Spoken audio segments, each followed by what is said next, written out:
in the 5 by 5.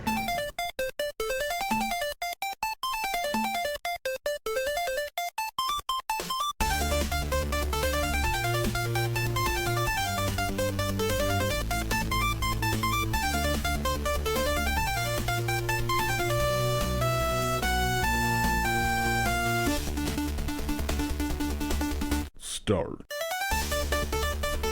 All right, welcome to Retrotopia, everyone. This is another episode. I don't know what number in the sequence it is. Don't ask me because I don't know. And it's me, Sam the Storm Beagle, and I've got Alan with me, and we're going to talk about this is a 5x5, if you haven't noticed by the title, and we're talking our top 5 launch games. So, All Alan, right. how are you today? I'm good, man. I am noticeably not Brian, and here for my very first 5x5 because, even though people have been very kindly requesting my presence on a 5x5, it's still not the 5x5x5. So I think we're going to blue ball them a little bit with this one. Yeah, a little bit. Hey, But it's funny that you haven't been on one of these since we've been doing this for a bit now. But yeah. I'm glad you're here. And also, this is your second week in a row doing a countdown of some type. I was going to say, yeah, it's after it's a lot less to count down than 63 fucking games. But that's part of the reason why I've never done a 5x5 before, because like rankings genuinely terrify me because I have no idea how to put my opinions in any kind of order. So but that gave me that gave me a bit of a taste, and so here I am. We should introduce a segment to Retro Bites where we make you blind rank stuff. If it gives you anxiety, let's just lean into that. Absolutely. Yeah, just terrify the shit out of me. I'm into it. Sam, all right. so Yes. we are talking about launch titles, and I wanted to ask you, how important do you think a launch title is for a console? Ah, man, looking back, I don't think they necessarily are. And I'll tell Yeah? you why. Because there are consoles that ended up being very, very successful that you look at their launch lineup and you think, that's it?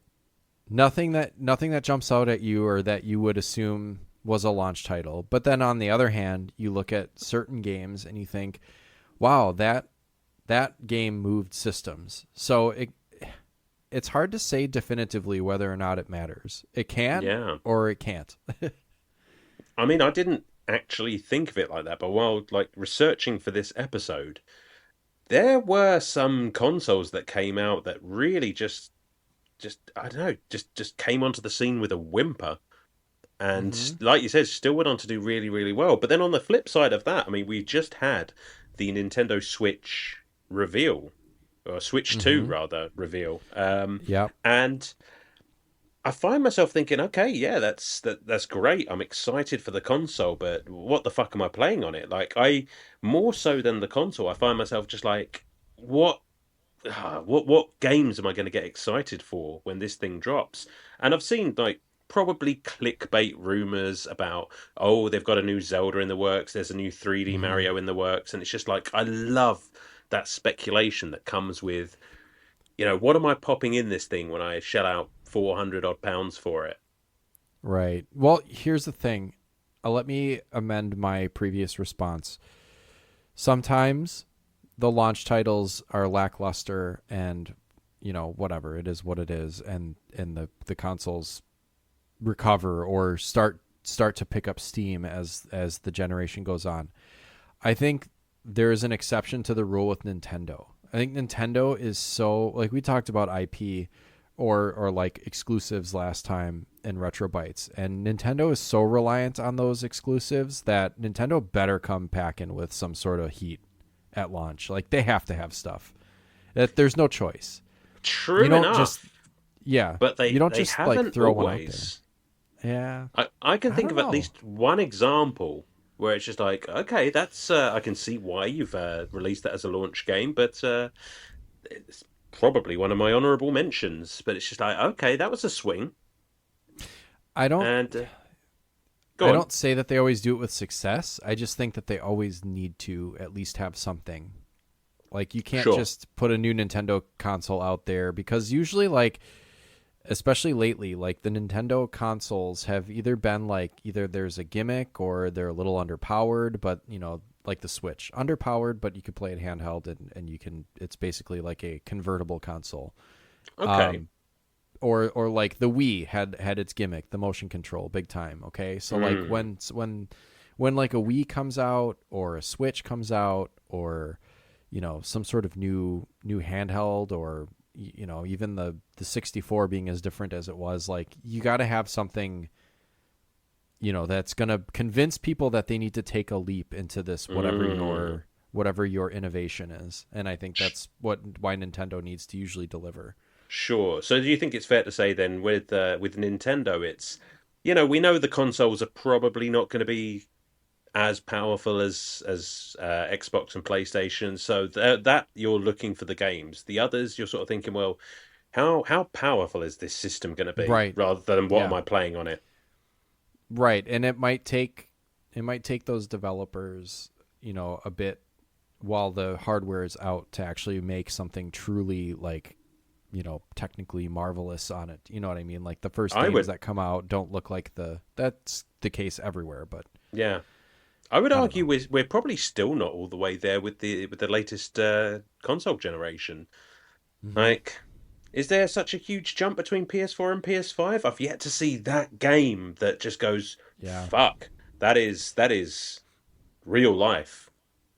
Yeah, there's I think the whatever the version of Last of Us that most recently came out for PS5, and I think that's the one that's on PS Plus. Mm. Because when I was playing it, I was like, God damn! Like I've played Final Fantasy VII remake. I've played Fallen Order. I haven't finished that yet, but Great game. Silent Hill 2 remake. Like all these games that are very like graphically look fantastic, fully voice acted. Obviously, mouths match up to which is just absolutely floors me is that they can like match up True. the mouth exactly to Yeah. what the Yeah. characters are saying. But The Last of Us just seem to look like head and shoulders above the rest, and I don't know why. Like the water looks good, and like the water in Final Fantasy VII remake looks like dog shit. There's like a couple of parts in the sewer where you have to like raise and lower the water levels. I was like, this looks stupid. And then like you play The Last of Us, it's like this looks photorealistic almost. It's just The, the, it's the Last incredible. of Us Part 1 remade, remastered, 2.8 HD. Yeah, Yeah. Yeah. it looks good. I don't doubt you for a second. What say we get into this fucking list? Yeah, we should. We've been going for a while. So yeah, thanks for bearing with us. We do have a couple of comments for some honorable mentions that I'd say didn't make either of our lists because we'll talk about it. But I took my list in kind of a fun direction, I think. So Cool. hopefully I it's fun to listen to and doesn't cause too much of a stir. I took my list in a dumb direction, I think, but Well, great. Fun and dumb is what we're going for. absolutely. I'm we're like into it. a we're like Harry Potter 4. All right. Yes. All right. So this first comment comes from Sergeant Hombre, and we did not either of us have this game on our list, but he says Breath of the Wild. I bought this day one and played it a ton. Took me almost 2 years to beat Breath of the Wild, but I enjoyed that first few months when it was my first game on the Switch. That was That's, a game that really moved a lot of Switches, I think, even though it also came out oh for the yeah. Wii U. I mean, that's why I bought a Switch. Yeah, I it was. absolutely I think it was well. one of the I first say games I I got for mine. I say I bought the Switch. I came home from work one day and my wife had bought the Switch, and I Woo! took one look at it and just went fetal. All So just dropped. It was brilliant. right, you want to take this next one? Sure. What have we got? Blame the Hoagie Man. He says Yep. I'd have to go with Super Smash Brothers Melee for the GameCube. It helped launch the Smash Brothers franchise as the juggernaut it is today, and it is even loved to this very day. Sam, do you like the Smash Brothers games? That's a good pick. I enjoy them, but I'm not great. I'm not No, great at it. I've same. never been great at it. I've played what's the one on Switch? Ultimate? Yes, Yeah, I do have that and one. I haven't beaten it. It kind of just fell by the wayside, but I do intend to go back to it one day. And again, yeah, it's just like me and fighting games, man. It's Yeah. just I don't know. I just don't have that switch in my brain. I would like to get back into that single player mode a little bit because I think that's how Mm, I'm going to unlock more characters because I think I've pretty much tapped out the number of characters that I can unlock like playing multiplayer with my kids. sure, sure. They don't come in anymore after the battles for like an unlock. So Great concept for a um, game, though. I love it. I love it. it is a cool game, and that's true. What he says is true. Like it's just incredible that there's still a pretty like I don't want to say what do I say like tight knit or not tight knit, but like the Mm. community around Smash Brothers Melee is still going strong, and they still It's hold events and stuff like that and get very sanctioned by Nintendo. robust. Oh Yes, yeah. there we go. That's it. Robust, busty. We have a Mm, real busty community. All right. that's right. Our last comment, and this is going to be a surprise. This is kind of a spoiler. Big Kid 782 says, "For me, even though I didn't play it as a launch title, it was Mario 64. It was one of the first games I grinded to collect all the stars and 100% a game. The camera got funky at times, but playing Mario in this new world was mind-blowing, and how each painting was its own world with multiple objectives. This was one of the first games I can think of where replaying a world became a different experience." No notes. Amen. I love Yeah, that game. But it's it's not on awesome. my list. No, mine either. Oh my god. Right? Spoiler, everybody. I know, but you know, it is an amazing fucking. Like, it's pretty much like where they got 3D right for the first time. Although I have to Yep. say, I also grinded to collect all of the stars and 100% the game, and all you got was fucking Yoshi up on the top of the castle who gave you some extra lives that you didn't even fucking need anymore. Yeah, we're already done. Like, Why? who are these for? Do you know what? They should have just given me that fucking cake that I was invited round for in the first place. Like, what the fuck happened to Oh, that? hell yeah. Yeah, Yeah. That son of a game could have bitch. used like an extra level at the end or something as a reward instead of Mm. what we got, but Yeah, whatever. What do I know? All right. We ready to get into number 5? I don't have the banjo since the inmates are running the asylum today. So hopefully maybe we can pause and then do like a 5 and maybe we'll throw it in post. We'll fix it in sure. post. All right. Fix it. 5, All right. So my number 5 is Soul Calibur for the Dreamcast. And Ooh, it's funny because I've never played Soul Calibur. okay. But okay, so I've not played all of the games on my list, and I don't think that necessarily needing to play a game would be criteria for it to make this list. So I'm just saying it's surprising, like how many systems hit the ground on day one without some of their most iconic franchises ready to go. Like it's just like Mm. like Sonic didn't launch with the Genesis, it came after. You don't I we'll talk about it later, but you didn't get a Halo game with every single Xbox that came out. You don't necessarily like all of the franchises that you associate with PlayStation, your Tomb Raider, your God of War, Crash Bandicoot don't come out on day one. And it's interesting to me, but I think Soul Calibur was one of those games that was just synonymous with Dreamcast. I didn't own one, but obviously I was around in '99, and I knew the buzz that this game generated. Sonic Adventure was also obviously a launch title and could have been a contender for this list, but I don't think that.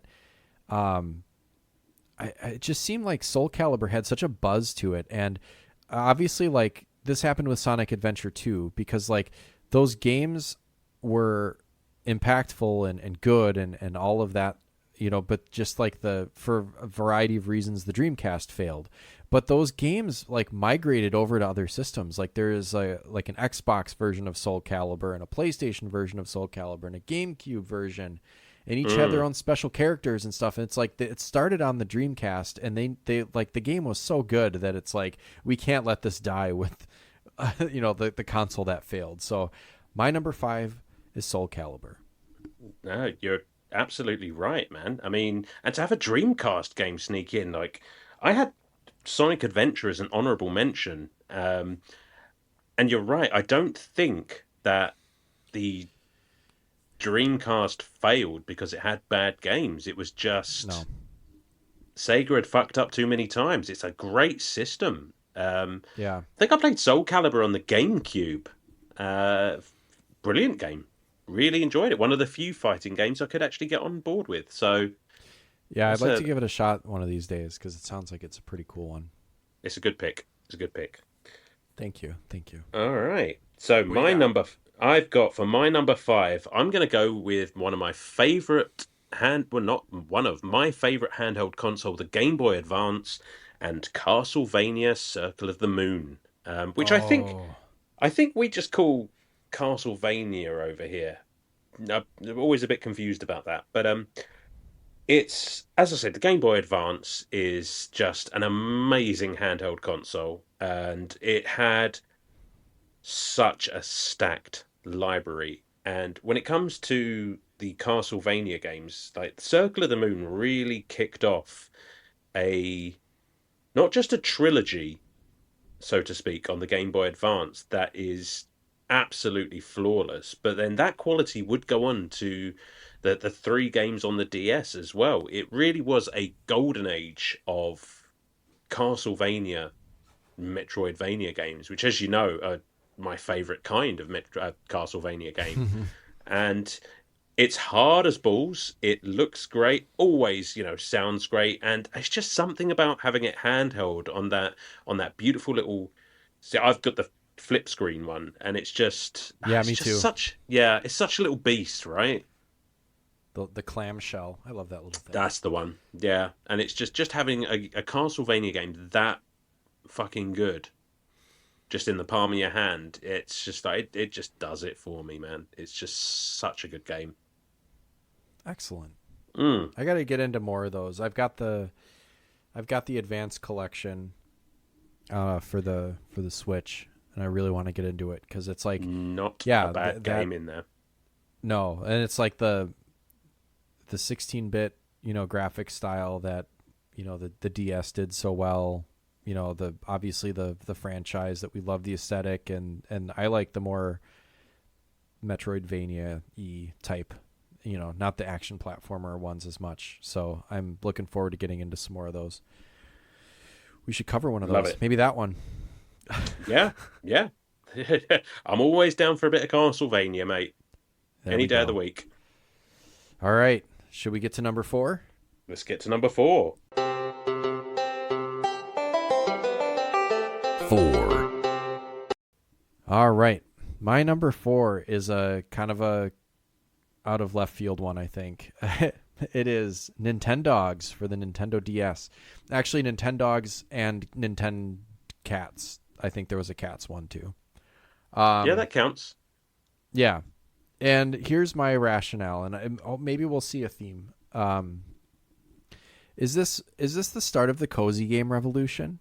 Because now the cozy games have become a trend where, you like to sit down with your Animal Crossing or your Stardew Valley or your Story of Seasons, your cozy games, Picross, Nintendogs. Like I think the DS was so good at these types of games and really kind of like pushed that genre of just kind of like outside the box. Like it's not a video game that's going to be difficult.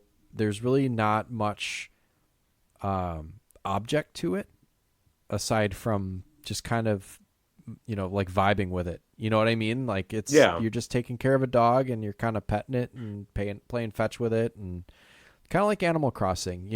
Obviously there's some object to it, but once you kind of reach those goals, it's just kind of maintenance from there, and it's just like a way to relax. So now these games I think are kind of ubiquitous, but especially a lot of the indie ones. But I don't know. Maybe not. this Yeah. is just, I have no evidence to back this up aside from just like you kind of get that feeling, right? That like Yeah. maybe this is like kind of the start of that kind of I handheld mean, cozy game type.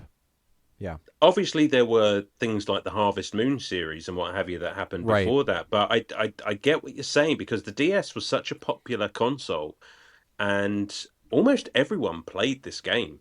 And I think you're right in saying it didn't start it, but almost certainly sort of popularized that kind of thing. And Yeah. while it's sort of the natural progression of the Tamagotchi that we had as kids, Oh yeah. just I mean, and we all have those nostalgic feelings for those little bastards, and it's just that taken up to 11. But it's kind of a mechanic that you see more and more in other games now, like Pokemon. They have Yes. the almost mini games where you're taking care of the Pokemon around the campfire, you're cooking Yeah. things and what have you, and it I don't think it's such a stretch to say that it came from that. That's I tell Yeah, you what, that is a good point. I was not expecting Nintendogs to make an appearance on this list, but Yeah. all right, I can dig I think it. that might be my most outside the box one, but yeah. Sure. I thought that was a fun one. What's your number 4? What do you got? I'm gonna go with, and I've decided while we were talking to shuffle things around a bit because I'm gonna Oh. bump, yeah, because I'm gonna go for a relatively new thing because it's something that sort of really grabbed me, and that is, and I know he's getting all the love in the world right now, but it's Astro's Playroom for the PS5. Ooh. Yeah, that's a good See, one. I'd never heard. I think Astro exists sort of prior to this game, but to have a game built into every PlayStation 5 that I mean, is it a launch game? I mean, it's kind of a launch game slash tech demo, so I don't know how Yeah. close to or far off the mark I am with this, but it does such a great job of teaching you how to use the console and has obviously had so much thought and effort and heart put into it. It's like I don't know. It's isn't that what a launch title is supposed to do? Is to get you used to the new system as quickly as possible. Like teach you what this new console is capable of. And for my money, I think Astro's Playroom does that impeccably well. Yeah, I was gonna say you were questioning whether it counts as a launch title, and I was thinking to myself, I think it's the most launch ass title that ever existed because it literally comes on your system already when you buy it. You plug it Yep. in, it's ready to play, and it teaches you everything you need to know. And also, like they didn't need to go this hard on Mm, this. Like, not no. that the game is hard. I'm saying like they went hard. Like they did a bang up job making a really really decent, competent little 3D platformer Yeah. that's Uh, short, but like, holy shit. it's short, but it's so jam packed. It's like those memes that you see where it's like, no one, absolutely no one, and then PlayStation with their launch of Astrobot. Like, That's exactly it. Eloquently put. yeah. All right. Do you have anything else on Astrobot, or should we get into number 3? No, I don't think anyone needs to hear anything else about Astrobot right now. Go play Okay. it. 3. All right. And my number 3 is F-Zero for the Super Nintendo. I picked this game because, well, I was looking at lists of launch titles for various consoles, and for the most part, it's interesting that like there's not a lot for outside of the Dreamcast. There's not a lot for the Sega consoles that really jumps out at me. There wasn't really much for the PlayStation that jumped out at me. Yeah, and I just had a game ever moved this fast before? I think that was the thing. Like, I tried to put myself in the position of someone in like 91 or 92 getting a Super Nintendo and putting an F-Zero and being absolutely blown the fuck away by the speed of this game. And I know it's mode 7, so it's not like real. Is it mode 7? Is that That's what it, right. or is it Yeah, 6 or Mode 8? 7. I never know if I have the number right, but like it's not true 3D, but goddamn is it close, especially for that time on a home console. Colorful, high speed, like it just is such a brilliant game. I think it really moved technology forward, and there were a bunch of different games on the Super Nintendo that I think pushed technologically what it could do. So like I'm thinking like Mario Kart obviously also used Mode 7 but was not a launch title, and also Star Fox doing kind of like the Star Fox on the Super Nintendo is basically a tech demo compared to what Star Fox 64 ended up being. But like it's incredible. Like you don't expect that out of, you think of Super Nintendo and you're like, Super Mario World, and like it was still that 2D space. It's like, it's very much not that 2D space. They definitely, it was a huge jump between the NES and the Super Nintendo. Oh, And, big time. I mean, we were talking about before we started, playing Donkey Kong Country, like, holy shit, does that, like, those 3D rendered sprites look amazing. Just crazy. Like, if you really think about it and try to put yourself back in that time period, like the Super Nintendo was just a marvel. And, Yeah. Between that and the NES. So No F-Zero. doubt. Well, you didn't see like graphics and movement on a screen like that outside of an arcade. So you Right. really were getting the arcade experience in the home. And I would argue that it not being true 3D just makes the achievement all the more impressive, because that Yeah. game just goes, it moves, and it's dead smooth as well. Yeah, there's not So, a lot of lag or anything to it. no, It's really, really great game.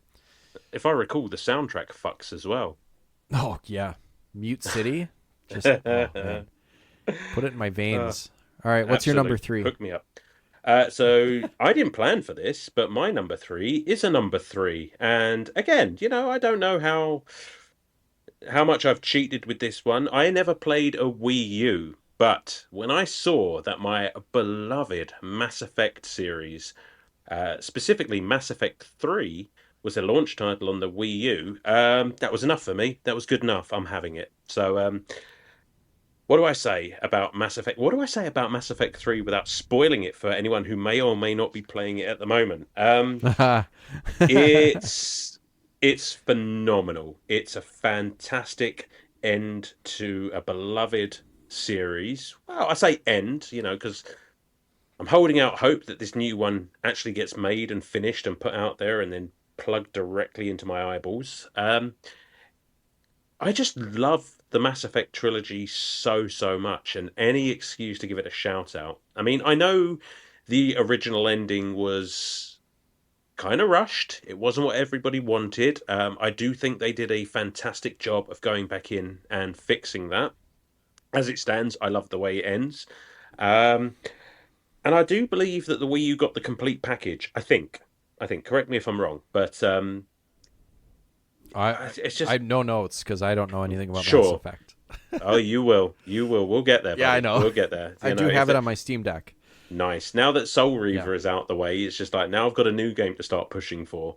Um, Yeah. but yeah, just one of the greatest gaming trilogies of all time. Just all of the stakes in the third one are just off the chart. It's just epic, and I love and will always love Mass Effect 3. Maybe not as much as Mass Effect 2, but it's close. That's awesome. You said you didn't play it on the Wii U? No, I've never Or, actually okay. touched a Wii U, but You haven't? Yeah. no. I had I was one at one point, and yeah, it's definitely like because that gamepad that you could play with had its own screen on it. So it was like kind of a precursor to the Switch. Like I think if like the DS and the Wii U had like a child, it would be the Switch. mhm. But like I wonder what kind of gameplay elements they added to that, because it had like a touchscreen gamepad with a full screen on it. And I Mm. remember playing like a few different games on the Wii U that had like significant like game mechanics built into that gamepad that were kind of fun. I'd be interested to find out, and I haven't actually ruled out the idea of one day grabbing a Wii U and adding it to the collection. It's just so many of the games have now been ported to Switch. I'm sort of wondering, well, how worth it is it? Yeah, I don't know.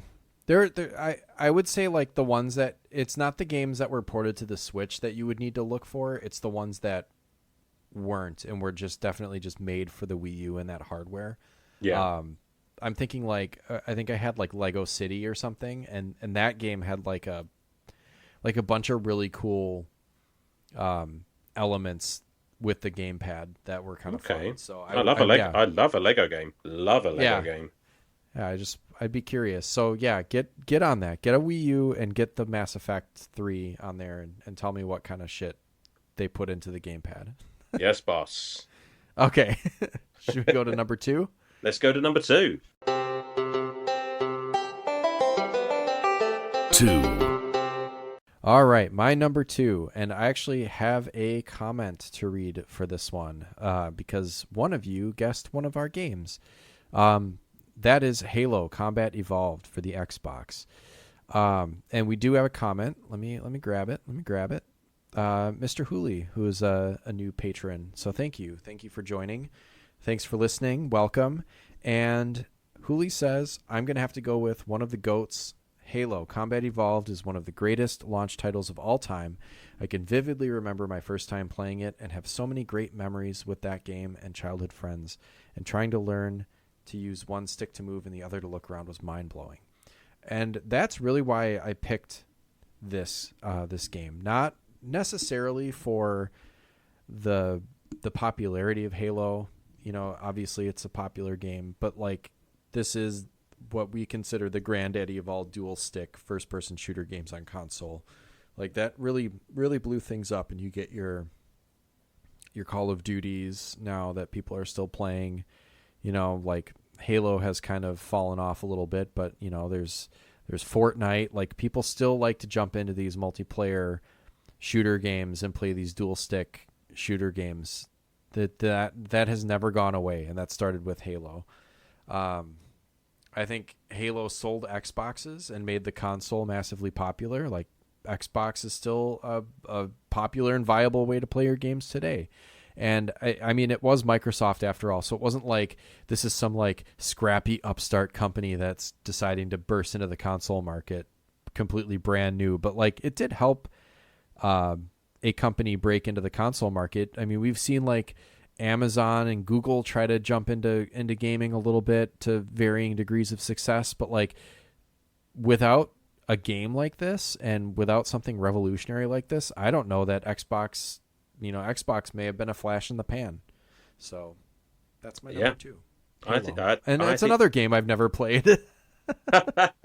Well, that's a fair take. The only reason I didn't put Halo on this list is because I was so late to the party with Halo, and I never had one of the OG Xboxes until a few years ago. And while I love the Halo games. You know, they're great games. I've never been a big first-person shooter guy. Again, much for the same reason that I'm not a fighting game guy. It's just like I can play them fine. I'm just not very good at them. So I didn't want to put like Halo on my list and act like I knew what I was talking about.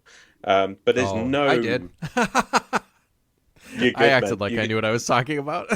Do you know what? I believed every single word. But it is revolutionary. It changed the way games are played sort of forever. Yeah. And it's kind of fun to think back to when that twin stick things first came in. You know, I think it was met with a lot of confusion and a sort of, you know, what the fuck is this kind of an attitude? Because people were so used to playing first person shooters the old way. But once you get the hang of that way of playing, you do not go back. And nobody did. Nobody did. And, you know, that's, like you say, that's why Xbox is still around. Like, straight up. People talk about how, like, varying opinions on whether or not they think, like, a GoldenEye or Perfect Dark holds up.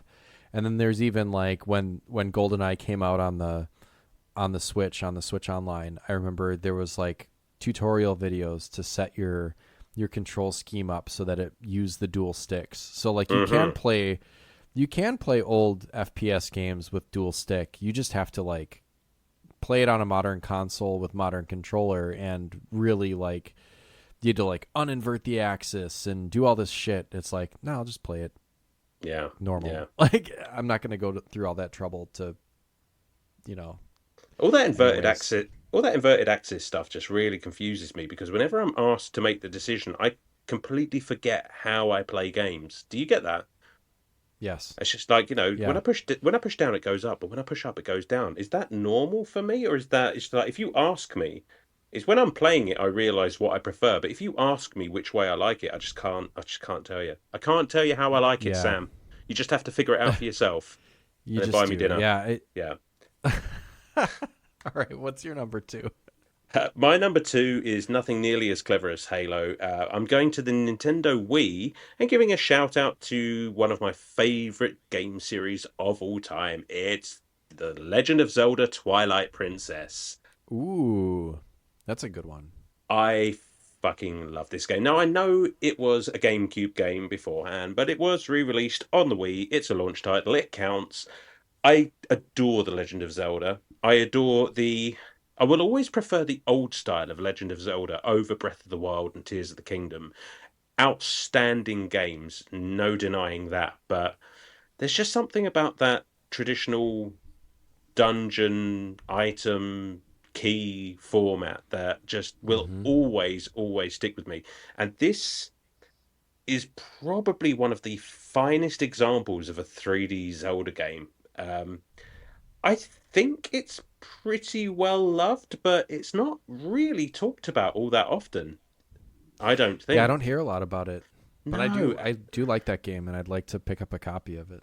it's just wonderful. I mean, it plays so well. It's really sort of dark and I guess kind of a grown up Zelda game, which is weird when you think about it because being a release title for the Nintendo Wii, I think that console was geared more towards the family and bright, colourful games. So it really just stands out to me. It's Yeah, God, I need to play that game again soon.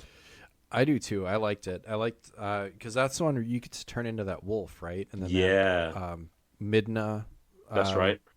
rides on the wolf or whatever. Yeah, I like that game, and And I'll also be. like, yeah. I was. Go I ahead. was just Sorry. going to say, Midna is by far and away the best of the companions that you get in any Zelda game. Like you look at Yeah. Navi, you look at Fi, and it's just Oh, Fi's the fucking worst. I can't right. stand that. But Midna's cool. Yeah. So Yeah, yeah. and I don't know why this sticks out to me, but there's that one. It's almost. I mean, all Zelda games are kind of like this, where like the Metroidvania style. Like, well, you get a new item, you can access more stuff because you can, Mm. you can do this or that. But I really liked that thing where you like turn into a top, and then you use the gears to like climb stuff. You know what I'm talking about? Yeah, yeah, yeah, yeah, yeah, yeah. Yeah, yeah, that was cool. And Oh, I think they worked some of the on the Wii. They worked some of the motion control into operating some of those sure. gadgets, and I thought that was a lot of fun. Well, yeah, and come at me if you will, but I like the Wii motion controls for playing games. I thought it made things interesting. Here's my hot take. I like Okay. the sword fighting in Skyward Sword on the Wii. Oh, fuck it. Nope. Fuck it. No. Come at me. Come at me. No, And let because you know why? Because because Link of has been left-handed for his entire career until they came out with that fucking game and decided to make him right-handed, and then I Sam, couldn't play it very well. Sam, it's a different Yes. Link every game. No, it's God. not. Well, he's always left-handed except for that game Well, because they needed the sword to be in the right hand for like all of the players that are right-handed, which is most of them, and I realized that, but I didn't like it. give them a chance.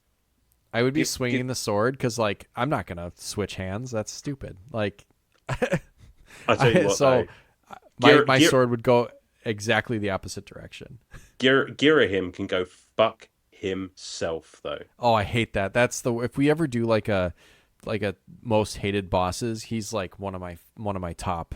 I hated that boss. Like, That's this fucking guy. yeah.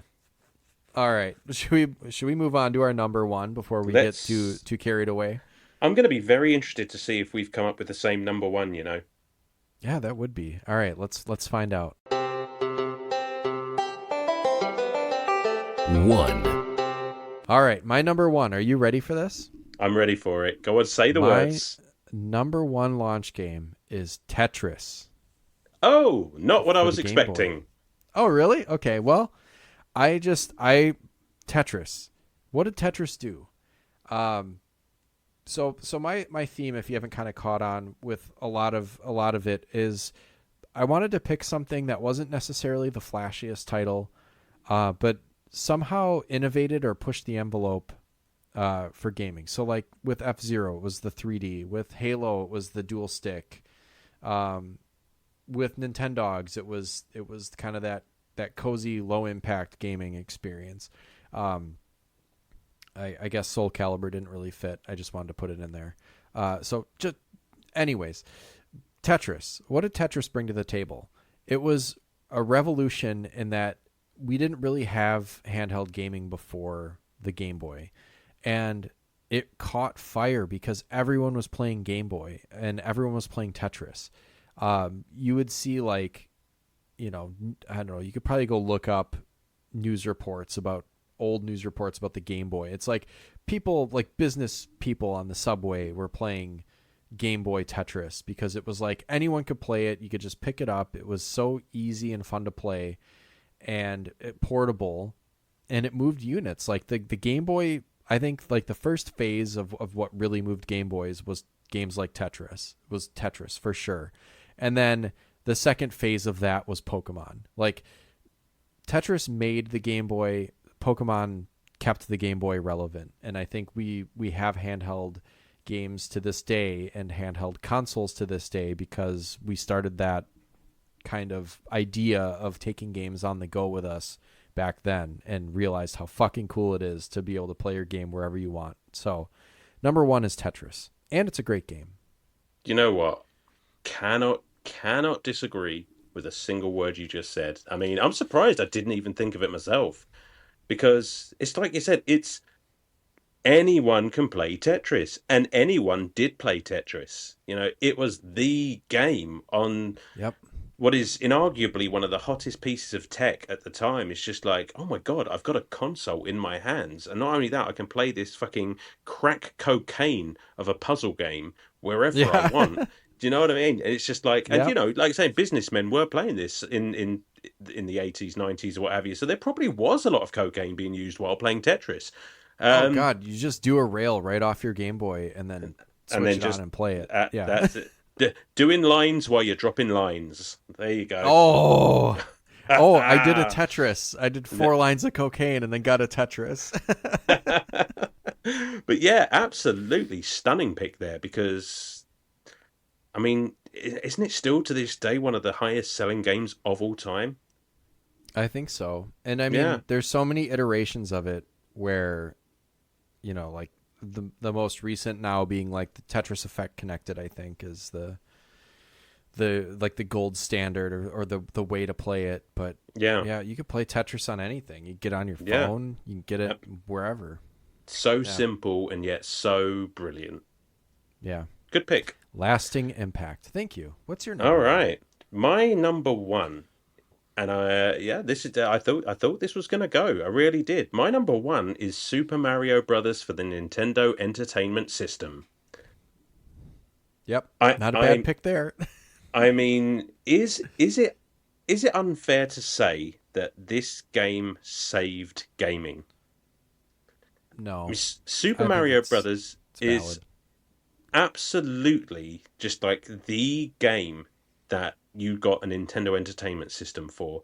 And growing up as a Sega kid, it's the game I most wanted to play. Whenever I went round to a friend's house and saw Mm-hmm. an NES, that's the game I wanted to play. It's just right out of the gate, it's platforming perfection at its finest. And considering that gaming was literally just floundering after the video game crash, Yeah. Nintendo just came out of the gate swinging with a brand new console. Now, I'm not going to pretend that I know everything about the history of gaming, but that had to be something of a risk just to come back just to make a console in that environment. And then you put Super Mario Brothers on it, and people go fucking crazy. I mean, Yeah. I personally am still looking forward to the next Super Mario game on the Switch too. That's how long Yeah, lasting this for appeal sure. is.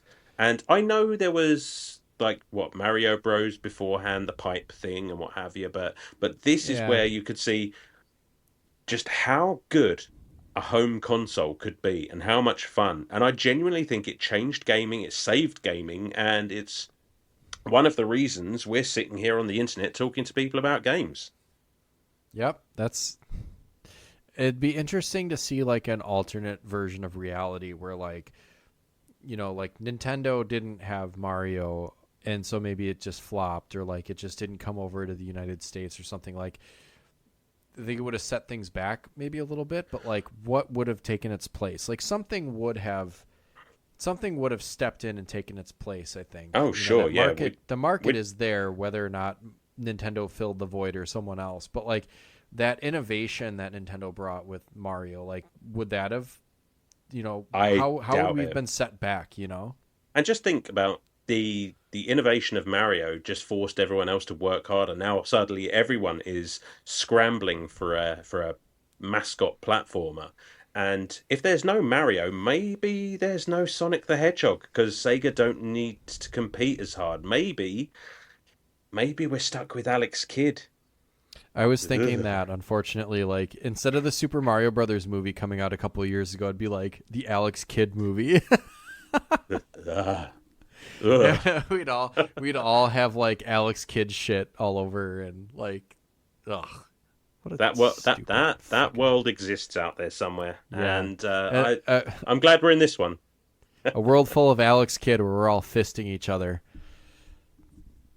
because he uses his giant yeah. fist. Yeah, I'm like yeah. I'm sorry, you caught me way off guard there. I was yeah, just like why are we fisting each other? it's like, dude, wait for the end of the episode. Fuck.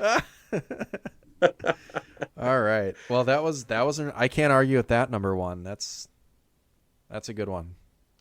There we go. So that's it. That's our Yeah. lists. That's we That's the got five there. by five. That's my first ever 5x5. Yeah. Did And you have a good time with it? yeah, I enjoyed it. I enjoyed it. All right. Definitely do another one. So Yeah, we should. I've got some ideas. I've got All some right. ideas. Yeah. You lay them on us, and if you're listening and you have an idea for a 5x5, drop it in our Discord or on our Patreon. We'd love to hear it because yeah, and we like challenging ones too. Some of them Oh are yeah. kind of tough to come up with and whittle down your list. So Throw them at us. And that while we're talking about Patreon, because I'm an idiot and didn't think to do this at the start yeah, of we the didn't episode. we didn't pump the Patreon or anything.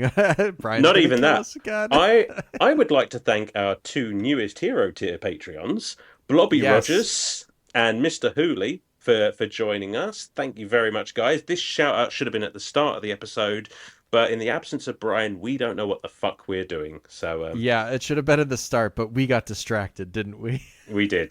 Brian, listen to the whole episode before you shout at us, please. No, he's gonna listen to the first part, and be like, "You forgot the shout outs, and you forgot to." No, he doesn't. He doesn't yell at us No, he doesn't. very much. I mean, there's some light spanking, but Yeah. Only if we ask. yeah. nicely. So yes, very nicely. So let's I guess get some plugs out. You're probably not listening. You probably shut it off by now. Like, okay, that was number one. See you later. What is it? Linktree /Retrotopia, patreon.com/Retrotopia. Find us on all the socials and all that. And coming up, we have Donkey Kong Country is going to be Yeah. an upcoming episode, so that'll be a lot of fun. We're going to be doing working a little bit more solo episodes in. So I have my solo review of Beloved Rapture coming in. Alan, you're working on anything solo for upcoming episodes? Yeah, I think maybe the long-awaited Final Fantasy 13 episode might make an appearance at some point in the not too distant future. I'll see how it goes. Oh, hell yeah. I'm gonna have to shake a few cobwebs loose, but yeah, I think I remember enough about that to hold my own. Sounds good. Well, that's all. We'll sign off here, and I hope you all have a great week and take it easy. Bye.